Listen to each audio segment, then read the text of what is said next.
So hi hello guys, welcome to మన శ్రీధర్మ శాస్త్ర Ayyappa creations YouTube channel. So guys, ఈరోజు వచ్చేసి మనము ఆన్లైన్లో వర్క్ ఫ్రమ్ హోమ్ జాబ్స్ గురించి అయితే తెలుసుకుందాం. అంటే అవి ఎంతవరకు ఫేక్, ఎంతవరకు రియల్ అని చెప్పేసి. చూడండి, చాలామంది కూడా జాబ్ లేకుండా ఇంటి దగ్గర ఉండేవాళ్ళు, అంటే డిగ్రీ కంప్లీట్ చేసుకొని, సో ఎడ్యుకేషన్ ఏదైనా సరే, సో ఎడ్యుకేషన్ కంప్లీట్ చేసుకొని జాబ్స్ లేకుండా ఉన్న వాళ్ళు చాలామంది కూడా లోకల్ యాప్, లేదంటే నిత్ర యాప్ కానీ, లేదంటే బయట ఏదైనా వేరే వెబ్సైట్లు కానీ ఇట్లా చాలా వెతుకుతున్నారనమాట జాబ్స్ కోసం.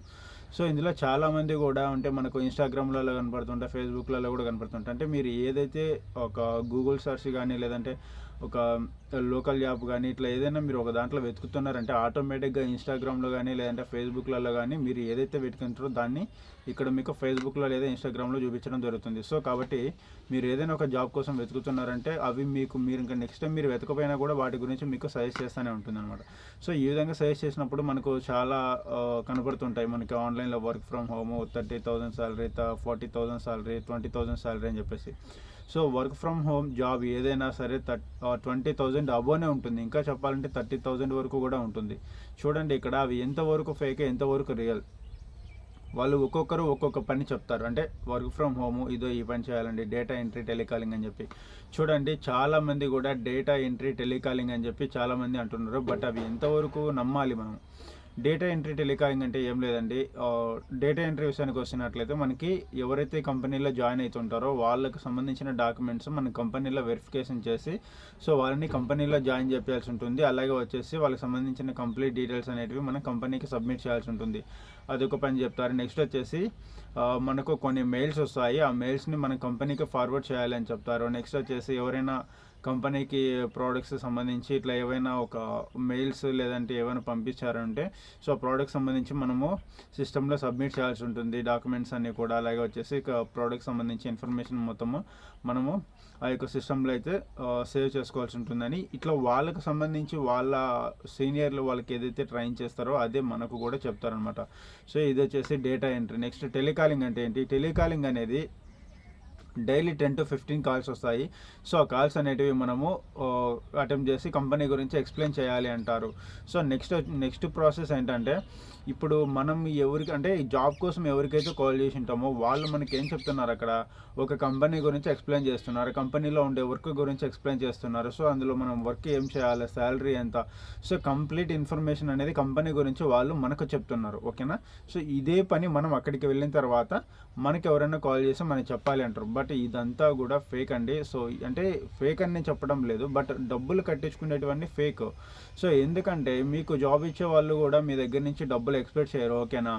సో రెండోది వచ్చేసి అక్కడ వాళ్ళు ఎటువంటి ప్రాసెసింగ్ ఫీజు కానీ, డాక్యుమెంట్ ఫీజు కానీ, లేదంటే మీ ఫైల్స్ అన్ని కంపెనీకి పంపించినందుకు ఛార్జెస్ కానీ ఏవి కూడా తీసుకోరు. సో మొత్తం ఫ్రీగా చేసి పెడతారనమాట. మీరు కంపెనీలో జస్ట్ జాయిన్ కావాలా, మీరు జాయిన్ అయిన తర్వాత మీరు వర్క్ చేసినందుకు మీకు వాళ్ళు శాలరీ ఇస్తారు, అంతవరకే. కానీ మన దగ్గర నుంచే డబ్బులు కట్టించుకోరు. సో చాలామంది కూడా ఇది తెలియకుండా అంటే వర్క్ ఫ్రమ్ హోమ్ జాబ్ అనగానే డైరెక్ట్గా వాళ్ళు మీకు కాంటాక్ట్ అవ్వడం, లేదంటే మీరే వాళ్ళకి కాంటాక్ట్ అవ్వడం, కాంటాక్ట్ అయిన తర్వాత వాళ్ళ కంపెనీ గురించి ఇట్లా ఉంటుంది మేడం ప్రాసెస్ అని చెప్తారు.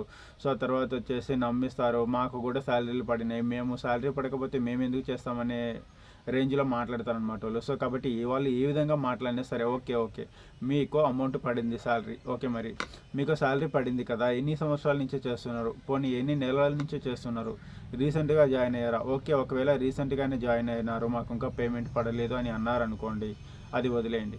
సరే మీతో పాటు మీ ఫ్రెండ్స్ కానీ ఎవరైనా సరే ఒక 1 month పేమెంట్ తీసుకొని ఉంటారు, లేదా ఒక సంవత్సరం నుంచే పని చేస్తున్నామంటే ఆ సంవత్సరంలో నెలకు ఒకసారి 12 నెలల పేమెంట్ తీసుకొని ఉంటారు కదా. సో మీరు ఒకసారి మీ పేమెంట్ స్టేట్మెంట్ పెట్టండి అని మీరు వాళ్ళని అడగండి. ఓకేనా? వాళ్ళని అడిగిన తర్వాత ఒకవేళ వాళ్ళు పేమెంట్ పెట్టారు అనుకోండి, ఓకే నో ప్రాబ్లం. ఆ పేమెంట్ కూడా ఏది ఉండాలంటే ఇప్పుడు మనం ఏదైనా కరువు పని చేసినా లేదంటే ఒక జాబ్ చేసుకుంటున్నా కూడా ఇదిగో ఈ కంపెనీ పేరు నుండి మన అకౌంట్లోకి డబ్బులు పడినట్లు మనం బ్యాంకు నుంచి స్టేట్మెంట్ తీస్తే మన బ్యాంక్ లోపల చూపిస్తుంది, ఇదిగో ఈ యొక్క కంపెనీ పేరు మీద మీకు ఇంత డబ్బులు పడినాయని. సో అదేవిధంగా ఇప్పుడు మీరు వాళ్ళని అడుగుతున్నారు కాబట్టి వాళ్ళని అడగండి. మీరు ఏమనంటే మేడం మీకు కంపెనీ వేసిన డబ్బులు మీరు కంపెనీ పేమెంట్ అయితే చూపేయండి, ఓకేనా. సారీ, కంపెనీకి సంబంధించి పే స్లిప్ ఉంటుంది, ఆ పే స్లిప్ని కూడా ఎడిట్ చేసి పెట్టవచ్చు నువ్వు, ఓకేనా.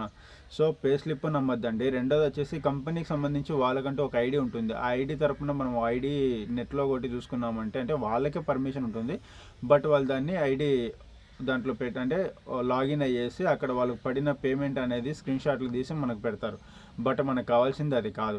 సో వాళ్ళ ఐడీలో ఎంత డబ్బులు పడినాయి అనేది మనకు అనవసరం. అలాగనే వాళ్ళు పెట్టిన పే స్లిప్ అనేది కూడా మనకు అనవసరం, ఎందుకంటే పే స్లిప్ ఎడిట్ చేసి పెట్టచ్చు. వాళ్ళ ఐడీలో వీక్లీ వన్స్ పేమెంట్ కానీ లేదంటే వాళ్ళు చేసే పనిని బట్టి పేమెంట్ కానీ పడతాయి, బట్ మనకేం కావాలా, వాళ్ళు నెల నెల పనిచేస్తున్నాను అంటున్నారు, ప్రతి నెల నీకు బ్యాంక్ అకౌంట్లకి అమౌంట్ పడుతుంది, సో మాకు ఆ స్టేట్మెంట్ పెట్టండి అని చెప్పి అడగండి. మీకు ఎవరైతే బ్యాంక్ స్టేట్మెంట్ పెడతారో అది మాత్రమే నమ్మండి, అది కూడా ప్రతి నెల ఎంత వస్తున్నాయి, సో ఆ బ్యాంక్ స్టేట్మెంట్ మాత్రమే అడగండి.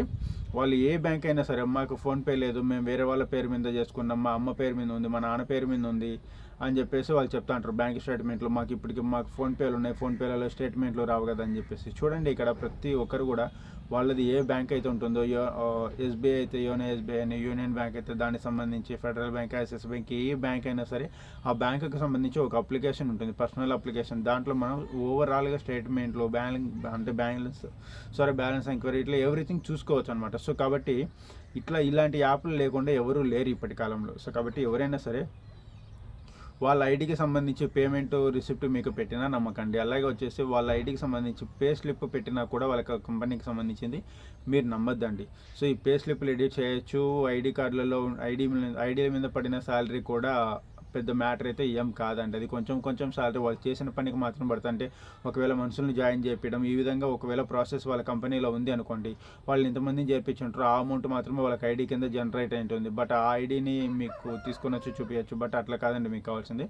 సో ఎవరైతే ఈ విధంగా అడుగుతున్నారో మిమ్మల్ని, వాళ్ళని డైరెక్ట్ మేడం మీరు పనిచేసే కంపెనీ నుంచి మీ అకౌంట్లోకి డబ్బులు పడింటే, సో ఆ కంపెనీ మీద నుంచి మీ అకౌంట్లో పడిన డబ్బులు పే స్లిప్ అయితే మాకు, అదే బ్యాంక్ స్టేట్మెంట్ మాత్రమే మాకు పెట్టండి అని చెప్పండి. ఎవరైతే బ్యాంక్ స్టేట్మెంట్ పెట్టకుండా మా కంపెనీ పే స్లిప్ పెడతాం, మా కంపెనీ ఐడి స్లిప్ పెడతామంటే మాత్రం నమ్మద్దండి, ఓకేనా. ఇంకొకటి పెడతామంటారు, తర్వాత ఇంకా వాళ్ళు మీ కాల్ కూడా లిఫ్ట్ చేయరు. సో ఇట్లా వర్క్ ఫ్రమ్ హోమ్ జాబ్స్ ఏవైనా సరే ఇట్లాంటివన్నీ నమ్మొద్దండి, ఓకేనా. కానీ ఇందులో జెన్యున్ కూడా ఉన్నాయి, బట్ అవి ఏంటి ఏమన్నది తెలుసుకోండి. మనకు యూట్యూబ్లలో సెర్చ్ చేసినాం అనుకోండి వర్క్ ఫ్రమ్ హోమ్ జాబ్స్ అని చాలా వస్తున్నాయి. అంటే మీ దగ్గర నుంచి ఎక్స్పెక్ట్ చేయకుండా మీకు డైరెక్ట్ ప్రోడక్టే మీకు ఇంటికి పంపిస్తామని చెప్పేసి మీతో పని చేయించుకుంటారు, ఆ తర్వాత శాలరీ ఇస్తారా ఇవ్వరా అంటే అది నాకైతే తెలియదు, బట్ మీరు కనుక్కోవాలన్నమాట పర్సనల్గా. బట్ వర్క్ ఫ్రమ్ హోమ్ అంటే ఇలాంటి జాబ్స్ కూడా కొన్ని ఉన్నాయి, వీటిని నమ్మొద్దు అని చెప్పి చెప్తున్నాను. సో ఇందులో ఏదైనా సరే పేమెంట్ అడగండి, వాళ్ళ డీటెయిల్స్ అడగండి, కంపెనీ గురించి అడగండి, మీ చేత డబ్బులు కట్టించుకునేది మాత్రం స్కిప్ చేసేయండి, అవసరమే లేదు. ఇంకొకటి 20,000, 30,000, 40,000 ఇస్తామంటారు వర్క్ ఫ్రమ్ హోమ్, 50,000 కూడా వస్తాయంటారు, రోజుకి 2,000 సంపాదించుకోవచ్చు, రోజుకి 1,500, రోజుకి 1,000 రూపాయలు సంపాదించుకోవచ్చు అంటారు. సో అవన్నీ కూడా నమ్మద్దండి, ఓకేనా. మీరు మీ అంతటా మీరు కష్టపడి ఏదైనా ఇంట్లో ఉండి పని చేసుకొని అట్లా వాటి మీద వచ్చే డబ్బులు ఏమైనా ఉంటే చూసుకోండి, ఓకే. అంతేగాని ఇట్లాంటి వర్క్ ఫ్రమ్ హోమ్ జాబ్స్ అని ఇలా కంపెనీల పేర్లు చెప్పి మీతో డబ్బులు కట్టించుకునేటివన్నీ కూడా స్కిప్ చేసేయండి, ఓకేనా. Thanks for watching, by by, జై హింద్. ఇలాంటివి ఏమన్నా మీకు ఫ్రాడ్లు జరిగింటే మాత్రం కామెంట్ చేయండి. ఎవరైనా వాటి గురించి మీకు కంపెనీ గురించి చెప్పారంటే మీరు డెఫినెట్గా వాటి గురించి యూట్యూబ్లో అయితే సెర్చ్ చేయండి. సో దాని గురించి ఎవరో ఒకరు వీడియోస్ అయితే చేసి ఉంటారు, సో దాన్ని బట్టి మీకు తెలుస్తుంది, ఓకేనా. Thanks for watching, by by, జై హింద్.